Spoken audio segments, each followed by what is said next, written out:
Hello बच्चों, कैसे हैं आप। आशा है आप सावधान, सतर्क और सुरक्षित होंगे। तो चलिए चलते हैं हिंदी व्याकरण की कक्षा में, जहां हम सर्वनाम को जाने और समझेंगे। पता है, सर्वनाम जो है वो दो शब्दों से मिलकर बना है, जैसे सर्व प्लस नाम। यहाँ पे सर्व शब्द का अर्थ होता है सब। सर्व शब्द का अर्थ होता है सब या समस्त, और नाम शब्द संज्ञा, नाम शब्द संज्ञा का पर्याय है। उदाहरण के तौर पर, रीता ने गीता से कहा मैं तुम्हें पुस्तक दूंगी। जैसे जो ये रीता शब्द है ये आपने पढ़ा होगा, संज्ञा शब्द होता है, और पर यहाँ पर मैं शब्द का प्रयोग सर्वनाम के रूप में आया है। चलिए परिभाषा देखते हैं। संज्ञा के स्थान पर जिन शब्दों का प्रयोग किया जाता है उन्हें सर्वनाम कहते हैं। एक बार हमारे साथ बोल लीजिए, संज्ञा के स्थान पर जिन शब्दों का प्रयोग किया जाता है उन्हें सर्वनाम कहते हैं। हम पहले ही उदाहरण से एक्सप्लेन कर चुके थे। रीता ने गीता से कहा मैं तुम्हें पुस्तक दूंगी। यहाँ पे मैं शब्द जो है वो सर्वनाम के लिए प्रयोग किया गया है। बच्चों, सर्वनाम की परिभाषा भी आपने जानी, और अब हम उसके भेदों से परिचित होंगे। सर्वनाम के 6 भेद होते हैं। फर्स्ट है पुरुषवाचक सर्वनाम, जिसमें मैं, तू, वह, मैंने आदि शब्दों का प्रयोग किया जाता है। सेकंड नंबर पर है निजवाचक सर्वनाम, यहाँ पर आप और अपना आदि शब्दों का प्रयोग होता है। फिर होता है निश्चयवाचक सर्वनाम, यहाँ पे यह और वह शब्दों का प्रयोग होता है। फिर है अनिश्चयवाचक सर्वनाम, कोई और कुछ शब्दों का प्रयोग होता है। फिर है संबंधवाचक सर्वनाम, जो और सो शब्दों का प्रयोग होता है। और लास्ट में आता है प्रश्नवाचक सर्वनाम, कौन, क्या आदि शब्दों का प्रयोग होता है।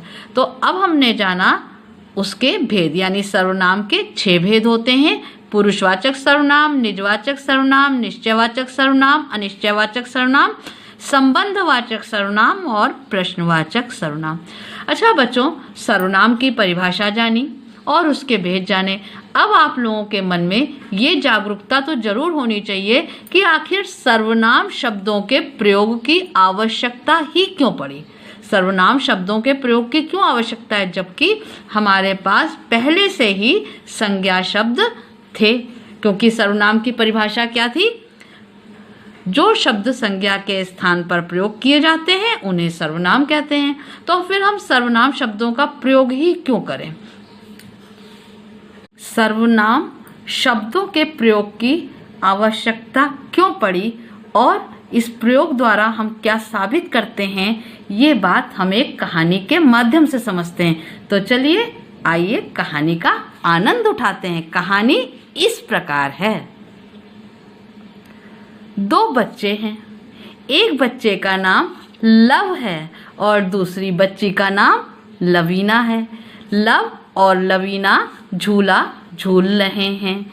लव लवीना को देखकर खुश होता है और लवीना लव को देखकर खुश होती है।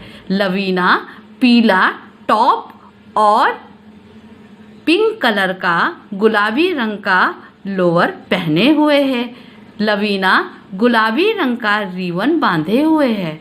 लवीना खुशी के मारे उछल रही है, झूला झूल रही है। लवीना के जूते सफेद रंग के हैं। लव भी पीली शर्ट पहने हुए है। लव नीले रंग का नेकर पहने हैं। लव के जूते सफेद हैं। लव लवीना नीले रंग के झूले पर झूला झूल रहे हैं। अब बच्चों, यहाँ आपने देखा हमने बार बार लव लवीना शब्दों का प्रयोग किया है, किंतु अगर इन्हीं संज्ञा शब्दों के स्थान पर हम सर्वनाम शब्दों का प्रयोग करेंगे तो वाक्य में अटपटापन नहीं लगेगा और वाक्य की सुंदरता बढ़ेगी, यानी कहानी में सुंदरता आ जाएगी। जैसे लवीना झूला झूल रही है, उसके सिर पर गुलाबी रंग का रिबन बंधा है, वह पीले रंग का टॉप पहने है, उसके जूते सफेद हैं। देखा, जहाँ पे हम बार बार लवीना लवीना शब्दों का प्रयोग कर रहे थे वहां हमने कैसे खूबसूरती से सर्वनाम शब्दों का प्रयोग करा। अब हम लव जो है वो आपके लिए छोड़ रहे हैं। जिस तरीके से हमने लवीना में सर्वनाम शब्दों का प्रयोग किया है, ठीक उसी प्रकार ये जो बच्चा है इसका नाम लव है और इसके लिए भी आप सर्वनाम शब्दों का प्रयोग करके जल्दी से एक स्टोरी बनाकर अपनी कॉपी में लिख लीजिए। हम फिर मिलेंगे इसी तरह से और रोचक कहानियों के साथ। तब तक के लिए बच्चों बाय, खुश रहें, स्टे होम स्टे सेफ, यानी सावधान रहें, सतर्क रहें और सुरक्षित रहें।